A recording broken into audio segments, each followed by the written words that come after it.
Dear student, आप सभी का मेरे चैनल फंडामेंटल क्लासेस में स्वागत है। आज हम लोग स्टेशनरी बेस करस्पॉन्डिंग बेस जिसको बोलते हैं प्रोग्रामिंग करेंगे, इसके बारे में डिस्कस करेंगे। तो सबसे पहले देखेंगे कि what are the necessary condition for producing the standing waves और स्टेशनरी बेस। तो सबसे पहले होता है इसका मीडियम, जिसको हम लोग बोलते हैं bounded medium. Bounded medium, bounded medium का मतलब होता है बद्ध माध्यम, बद्ध माध्यम, ठीक है। बाउंडेड मीडियम एक्चुअली क्या है, बाउंडेड मीडियम वो होता है जिसकी बाउंड्रीज जो है डेफिनेट होती है, फिक्स होती है। बाउंड्री आर फिक्स्ड, इसकी बाउंड्री जो है फिक्स रहती है, ओके। और दूसरा जो होता है इसके लिए कि आपकी टू आइडेंटिकल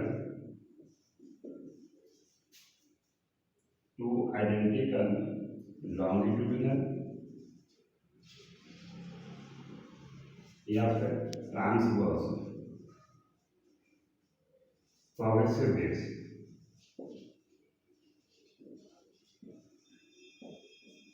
अब देखिए, पहली बात तो क्या है, बाउंड्री मीडियम देखेंगे। बद्ध माध्यम वो होता है जिसकी सीमाएं परिसीमाएं फिक्स रहती है। तो boundary medium is that between both boundaries are fixed.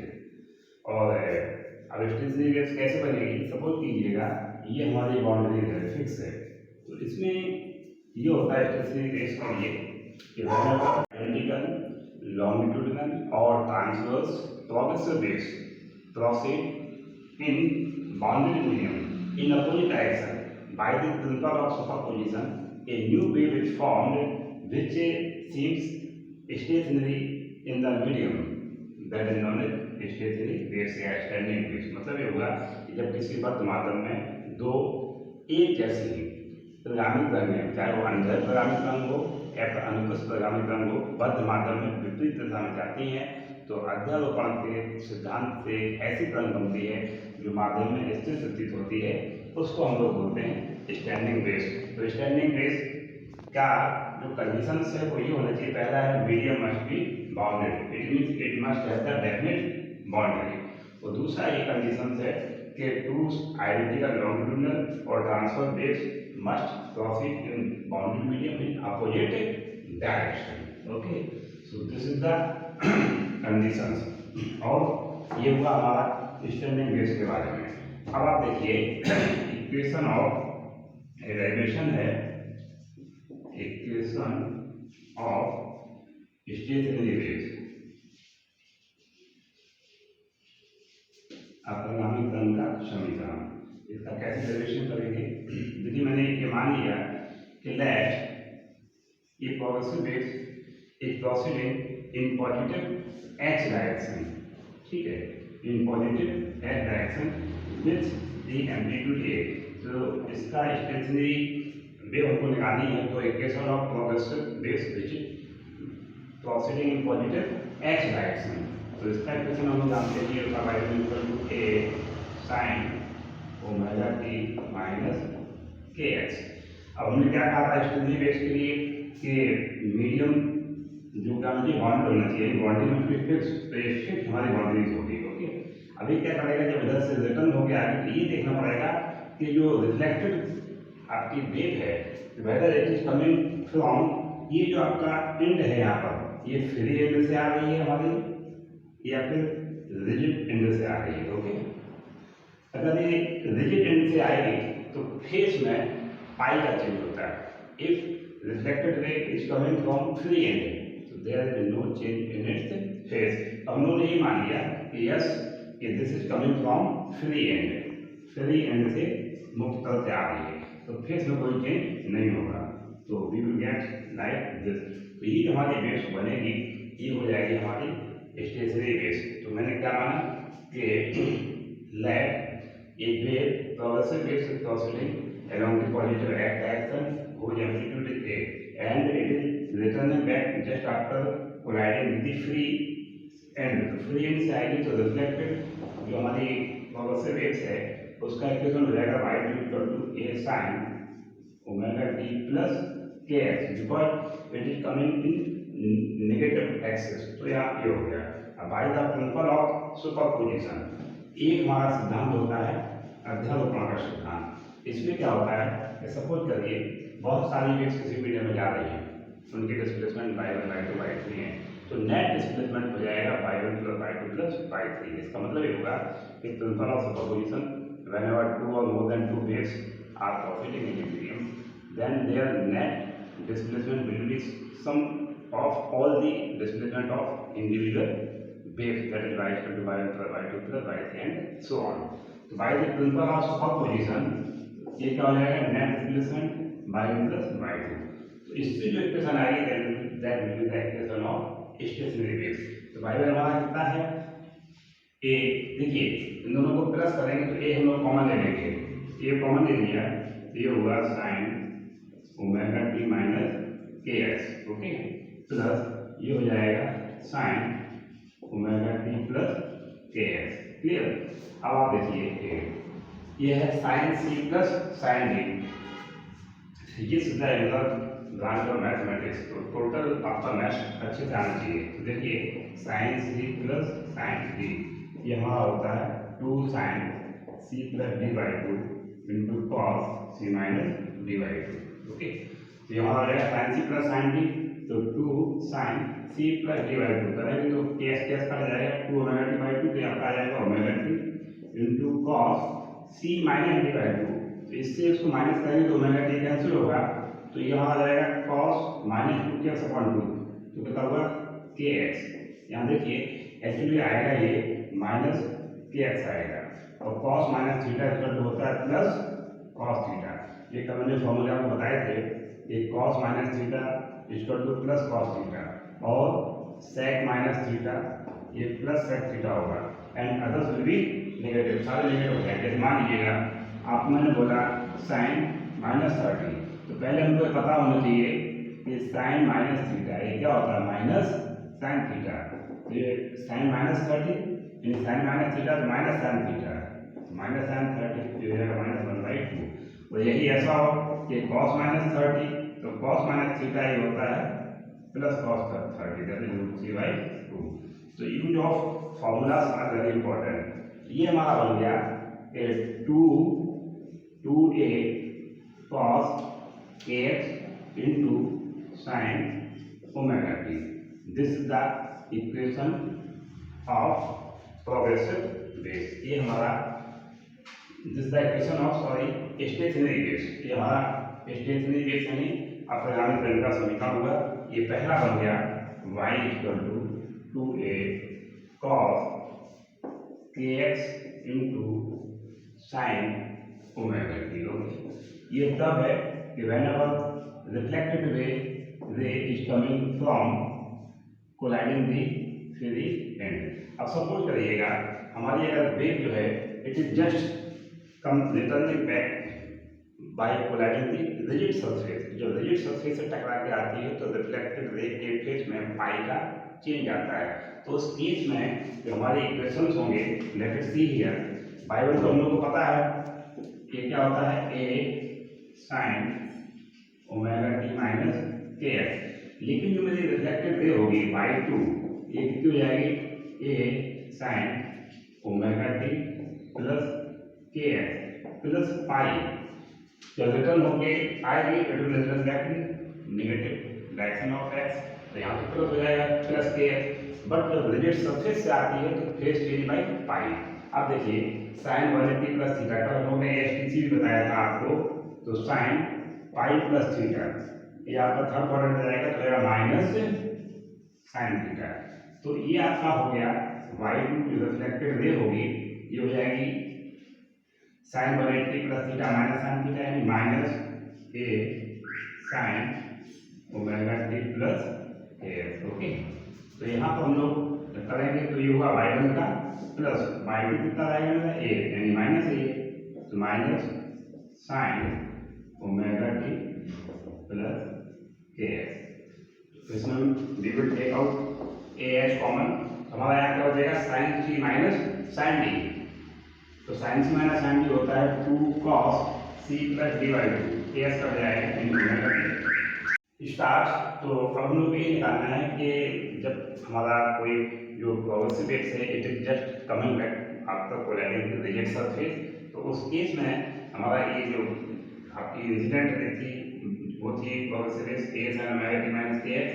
जब ये आपका रिजल्टेंट से टकरा के लौट के आती है तो रिफ्लेक्टेड जो आपकी वेव है उसका इक्वेशन हो गया माइनस ए sin ओमेगा टी प्लस के एक्स प्लस पाई दिया था sin omega T plus theta minus sin theta, तो ये आया minus 2a cos omega T plus के एक्स।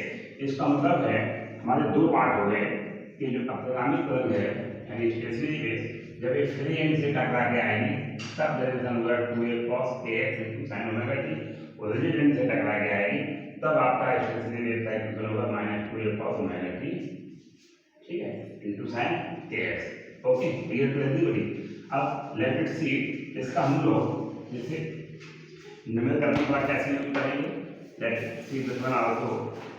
जैसे सपोज करिए एक आपको एक इक्वेशन दी गई कि आपका एक इक्वेशन है y इक्वल टू 5 sin पाई, ये है आपका 4.0t minus 0.02 x। So write down the equation of reflected ray in each coming from the free end. Okay. अब आपको ये निकालना है कि अगर ये फ्री एंड से टकरा के आती है प्रोग्रेसिव वेव से इट इज गोइंग, देखिए यहाँ पर ओमेगा टी माइनस के एक्स है, इसका मतलब है ये प्रदान तरंग कहाँ जा रही है आपकी पॉजिटिव एक्स डायरेक्शन में। अब हमको ये निकालना है कि ये जो प्रोग्रेसिव वेव है ये फ्री एंड से टकरा के वापस आती है। Okay, and every parameter remains constant. We will have to find out the equation of progressive waves. We will have to find out the equation of stationary waves. तो देखिए ये है y1, फिर ये इनसे टकरा के लौट के आएगी, फेस में कोई चेंज नहीं आएगा, सिर्फ डायरेक्शन बदलेगी, it will return in negative direction. तो उस केस में इक्वेशन हो जाएगा 5 sin पाई 4.0t, ये हमारा हो जाएगा प्लस 0.02 x बाई का full power superposition y equal to क्या होगा y1 प्लस y2। अब हम लोग इसमें क्या करेंगे, ये 5 कॉमन ले लेंगे तो कितना आएगा आपका sin c plus sin d, इसको सॉल्व कर लेंगे, ये जाएगा sin c plus sin d, जैसे बताया था 2 sin c plus d by 2 into cos c minus d by 2। तो इस तरीके से हम लोग एक तो स्टेशनरी जो वेव्स है उसका इक्वेशन फाइंड आउट कर सकते हैं। कभी कभी क्या होगा आपको स्टेशनरी वेव्स का इक्वेशन दे दिया जाएगा, अब आपसे कहेगा find out the equation of those progressive waves, उन अलग अलग वेव्स का इक्वेशन निकालो प्रगामी तरंग का जिसकी वजह से ये बनी हुई है। देखिए एक इक्वेशन इसका भी देख लो, सपोज करो आपको दे दिया गया y equal to 0.4 sin 0.05 pi x into cos of 20 pi t, ये आपको दे दिया गया। ओके, अब आपसे कह रहा है कि आप ऐसा इक्वेशन निकालिए, ये आपका एक अप्रगामी तरंग का समीकरण बन गया। अब आपका क्वेश्चन ये है कि आपको दोनों प्रगामी तरंग का समीकरण निकालना जिससे ये मिलके बनी हुई है। ओके, लेट अस सी। तो y इक्वल टू हम इसको क्या लिख सकते हैं 0.2, इस 0.4 को मैंने रख दिया, 0.4 को लिख सकता हूँ 0.2 इंटू 2, तो ये आपका हो जाएगा 2 sin 0.05 pi x into cos of 20 pi t। देखिए अब आपका बन गया 2 sin a into cos a। तो फिर ट्रिग्नोमेट्रिकल का पार्ट है, कैसे हम लोग ड्राइव करेंगे, लेट अस सी। जैसे कि हम लोग का होता है sin a प्लस b।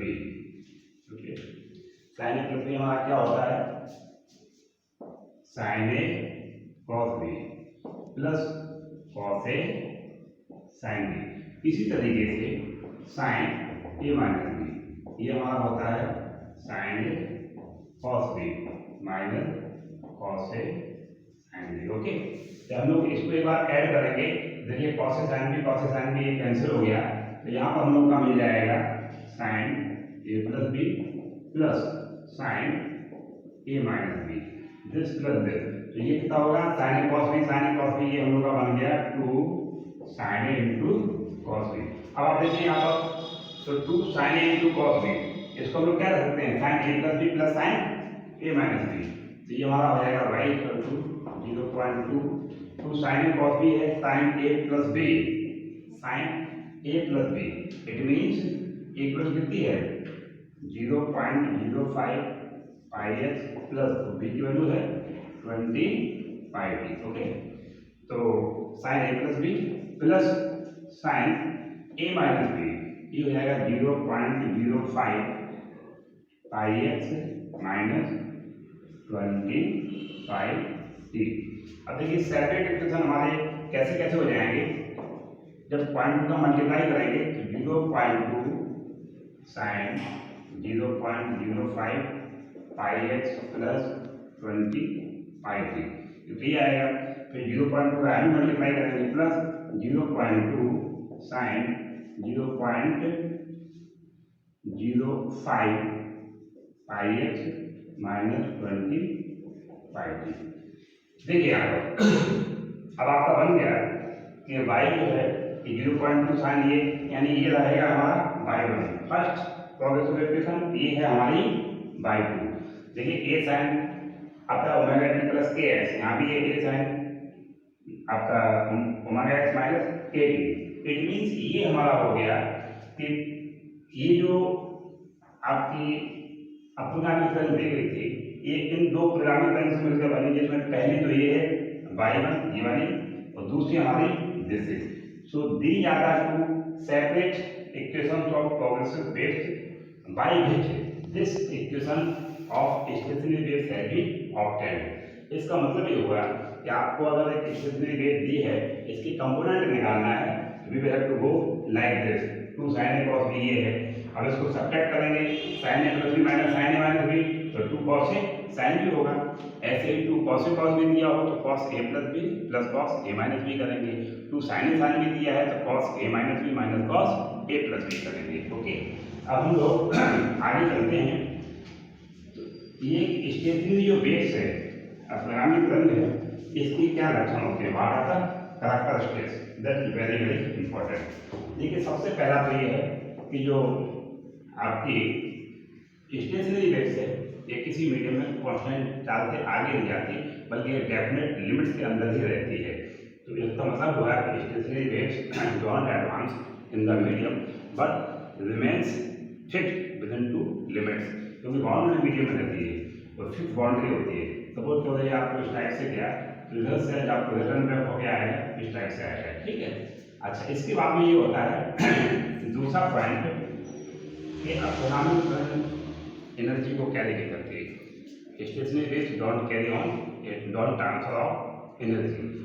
तो तीसरा पॉइंट सबसे इंपॉर्टेंट है कि दो points in the medium whose particle have maximum displacement, जिन पार्टिकल का मैक्सिमम डिस्प्लेसमेंट होता है लाइक दिस, वो कहलाते हैं anti nodes.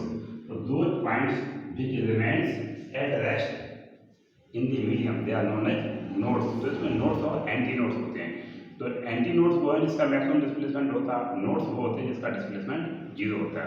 For longitudinal stationary waves change in pressure and density is high at nodes but minimum at anti nodes. और देखिएगा कि एनर्जी सबसे ज़्यादा किस्म होती है नोड्स में, सबसे कम किस्म होगा एंटी नोड्स में। फिर होता है स्ट्रेंथ, सबसे ज़्यादा किस्म होगा आपका नोड्स में, सबसे कम स्ट्रेंथ किस्म होगा एंटी नोड्स में।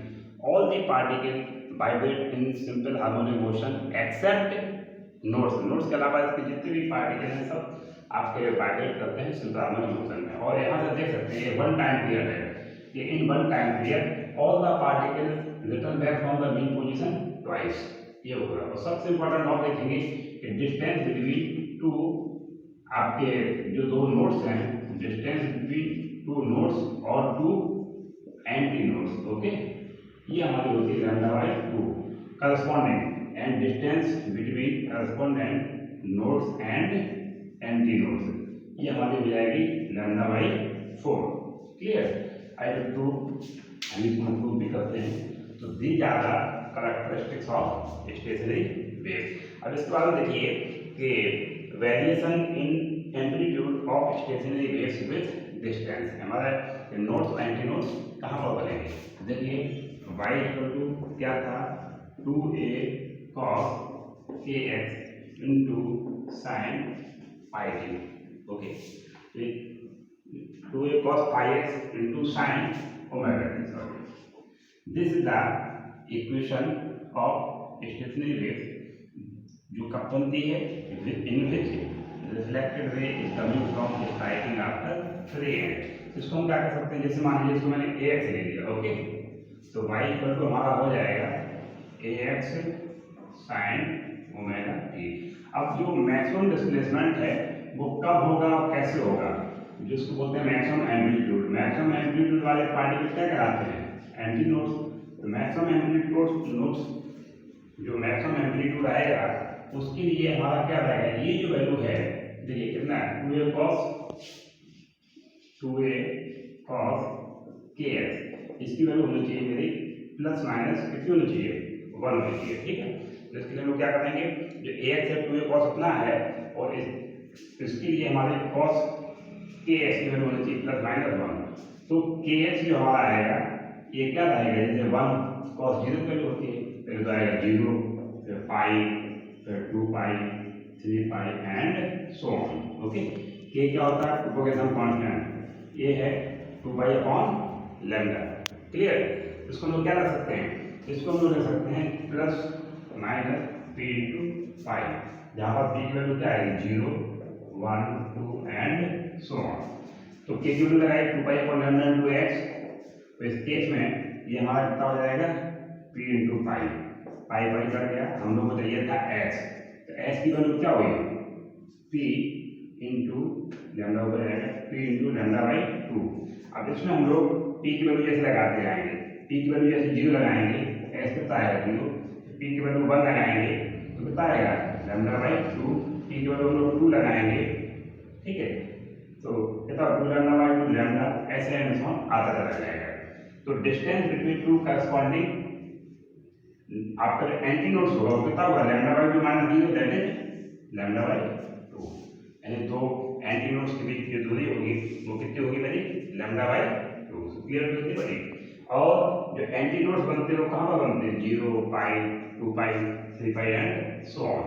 और इसी तरीके से अगर मैं इसमें बोलूँ कि मिनिमम हमारा जो डिस्प्लेसमेंट है, यानी particle remain at the condition of anti nodes, तो एंटी नोड्स कहाँ पर बनेंगे, ओके। तो देखिए अब जो हमारा इसके लिए जो बोलते हैं मिनिमम एम्पलीट्यूड, दो particles in the medium whose amplitude is 0 they are known as, वो क्या कहलाते हैं हमारे नोड्स कहलाते हैं। तो उस केस में जो हमारा cos kx कितना होना चाहिए 0 होना चाहिए, यानी कि kx हो जाएगा cos 90 0 pi by 2, 3 pi by 2, 5 pi by 2 and so on. तो ये हमारे इसके पॉइंट्स आएंगे, यहाँ पर क्या बनेगा हमारा मिनिमम एम्पलीट्यूड, दैट इज वो कहलाता हमारा नोड्स कहलाता, ओके। इसके बाद में हम लोग और देखते हैं आगे, जैसे नोड्स एंटी नोड्स पर इस बार हमारा आता है जैसे vibration of organ pipe. Organ pipe में क्या होता है, देखिए organ pipes are used for musical sound by blowing the air blow करके इसमें हम लोग म्यूजिकल साउंड पैदा करते हैं। अब देखिए जैसे सपोज ये दो टाइप हो सकते हैं, एक तो ओपन और एक हमारा क्लोज। तो क्लोज ऑर्गन पाइप है, जब इधर से हम इसमें साउंड को ब्लो करेंगे तो इस टाइप से फर्स्ट में आएगा, सेकंड में आप देखिए यहाँ पर आपका मैक्सिमम डिस्प्लेसमेंट होता है, क्या हो जाएगा एंटी नोड्स होगा, यहाँ पर डिस्प्लेसमेंट कितना हो गया 0, देखा बन गया मेरा नोड्स बन गया। एक्चुअली क्या होता है क्लोज एंड पे air particle are not free to move, so यहाँ पर आपका जो एम्पलीट्यूड होता है that is regarded as 0, but at open end air particles are capable for moving, यानी एम्पलीट्यूड इज हायर, तो ओपन एंड पे आपका एंटी नोड्स होगा और क्लोज पे नोड्स होगा। और मान लो इसकी लेंथ हमारी n है, तो distance between anti nodes end nodes क्या होती है, अभी मैं बताया कि दैट इज लैम्डा बाई 4, तो इसकी लेंथ जाएगी लैम्डा बाई 4, तो लैम्डा हो गया 4s, तो v equal to n lambda, okay. तो लैम्डा हमारा हो जाएगा v अपॉन n, चाहिए मेरे को फ्रीक्वेंसी, तो v upon lambda that is v upon 4n। इसका मतलब ये हुआ कि जो आपका क्लोज्ड ऑर्गन पाइप है, क्लोज्ड ऑर्गन पाइप, इसमें फंडामेंटल टर्म की फ्रीक्वेंसी होती है V/4n। अब फंडामेंटल टर्म क्या होता है? The term the vibrating particle whose frequency minimum frequency का मोड कहलाता है आपका ये जिसको बोलते हैं फंडामेंटल टर्म। तो फंडामेंटल टर्म की फ्रीक्वेंसी क्लोज्ड ऑर्गन पाइप में है V/4n। V है साउंड की velocity, L is the length of the organ pipe. अब मान लीजिए इसमें ओवरटोन्स चाहिए, तो ओवरटोन में क्या होता है? ओवरटोन है higher frequency than that of the fundamental frequency. जैसे ऑर्गन पाइप ओपन है, अब इसमें बहुत जोर से ब्लो करेंगे, एयर इज ब्लोड हैवीली, तो हायर फ्रीक्वेंसी में भी ऑप्टेंड दो जाल होने ओवरटोन्स। ओके, जैसे ये है, यहाँ पर क्या होगा मैक्सिमम डिस्प्लेसमेंट, यहाँ पर मिनिमम नोड्स, यहाँ पर क्या होगा एंटी नोड्स, यहाँ पर क्या होगा नोड्स। अरे एंटी नोड्स नोड्स ये कितना हुआ λ/4, तो यहाँ पर λ2/4, यहाँ पर भी हो जाएगा λ2/4, यहाँ पर भी हो जाएगा λ2/4। लेंथ तो टोटल l है, l आपका कितना हुआ? ये हो गया 3 λ2/4, तो λ2 आप निकालेंगे तो 4l/3, तो जो फ्रीक्वेंसी n2 आएगी वो जाएगा V/λ2, तो V/4l/3, तो फिर हो जाएगा 3 × V/4l। तो V/4l क्या था? n था, यानी जो n2 है वो कितनी हुई? 3n हुई। यहाँ पर कितनी हो जाएगी? 5n हो जाएगी। इसका मतलब ये होगा कि n1 × n2 × n3 and so on, ये हो जाएगा 1 × 3 × 5 एंड सो ऑन। अब आप देखिए, इससे ये क्लियर हो गया कि क्लोज्ड ऑर्गन पाइप में जो हमारे फ्रीक्वेंसीज होते हैं they are in odd harmonics, इसमें ऑड होते हैं। तो फंडामेंटल टर्म की फ्रीक्वेंसी हुई V/4l। ओके, तो ये देखिए ये अब देखिए यहाँ पे टर्म और ओवर टर्म्स जानते हैं, तो फर्स्ट ओवर टर्म्स की फ्रीक्वेंसी क्या हुई? 3 × V/4l, यानी first over terms in case of closed organ pipe is third harmonics and second over terms in closed organ pipe is equal to the fifth, यानी पांचवा जो हार्मोनिक्स होगा। Okay, अब open pipe लेते हैं, तो ये क्लियर हो गया कि जो एक सिरे पर बंद ऑर्गन पाइप है उसमें विषम संनादि पैदा होंगे। और अब मान लो if organ pipe is open to both the surface like this, ध्यान देखिए इसकी लेंथ l है।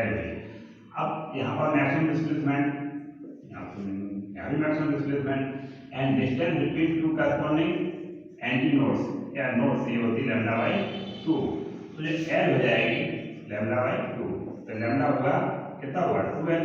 फ्रीक्वेंसी n चाहिए तो V/λ, यानी कि V/12।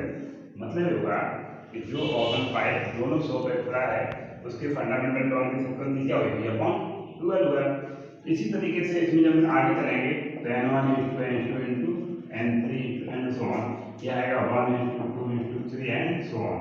मतलब ये हुआ कि जो ऑर्गन पाइप दोनों सो पे खुला है, open organ pipe means it is open to the both the surface. इसमें क्या होता है? Even and odd both harmonics में भी प्रोड्यूस दोनों ही पैदा होते हैं, सम और विषम संनादि। ओके, तो उसमें फर्स्ट जो आपका ओवर टर्म्स होगा उसकी फ्रीक्वेंसी हो जाएगी 2 × n1 that is V/12। First over terms in case of open organ pipe that is second harmonics, और आपका जो सेकंड ओवर टर्म्स होगा that is third harmonics. Okay, so this is about the आपका nodes and anti node. और इसी में एक हमारा और होता है जिसको बोलते हैं रेजोनेंस। तो पहले रेजोनेंस देखेंगे। रेजोनेंस में क्या होता है कि whenever frequency of external force becomes equal to the natural frequency of the particle, then जो आपका हम लोग फोर्स ऑसिलेशन लगाते हैं उसका क्या होता है? एम्पलीट्यूड बढ़ जाता है, इसको बोलते हैं अनुनाद रेजोनेंस। तो रेजोनेंस इज द फिनोमेना।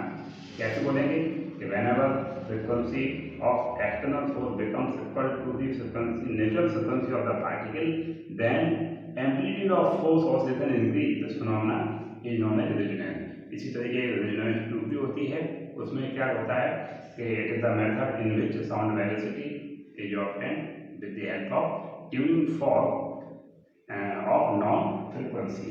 अब इसमें लास्ट चीज हमारी एक और बचती है, दैट जिसको बोलते हैं एंड करेक्शन, यानी कि अंत संशोधन, एंड करेक्शन। एंड करेक्शन में एक्चुअली क्या होता है हम लोग ये मानते हैं, जैसे मान लो ये पाइप एक से तो बंदे पे खड़ा हुआ है, तो मैं मानता हूँ कि यहाँ पर एंटी नोड बनता है। एक्चुअली क्या है, antinode is from some distance away from the open end, तो distance of antinodes from the open end that is called end correction. तो ये मान लीजिएगा एंटी नोड हमारा यहाँ बना, ओके, ये मानते हैं यहाँ पर कि इसकी लेंथ सपोज करो एल है, क्लियर। तो ये जो डिस्टेंस कहलाती है, ये ई कहलाती है, दैट इज एंड करेक्शन। तो एंड करेक्शन का मतलब हुआ distance of anti node from the open surface, that is called end correction. और ई की वैल्यू होती है 0.6 आर, और आर हमारा है radius of the organ pipe, okay. तो अगर क्लोज पाइप में लेंगे, इसकी फ्रीक्वेंसी क्या थी, क्लोज पाइप में थी हमारी b/4, एल हो जाएगा एल प्लस ई, क्लोज भी लगाएंगे।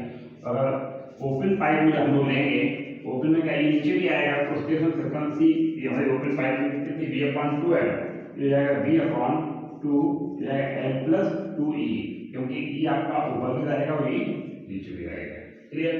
सो this is about stationary wave. Thank you. अगर आपको कोई प्रॉब्लम है तो अपनी प्रॉब्लम को कमेंट बॉक्स में डालिए, हम आपका सॉल्यूशन देंगे। और प्लीज़ मेरे चैनल को आप लाइक करिए, सब्सक्राइब करिए और इसको शेयर भी करिए। और tomorrow I will take only numerical chapter related to the sound. Thank you.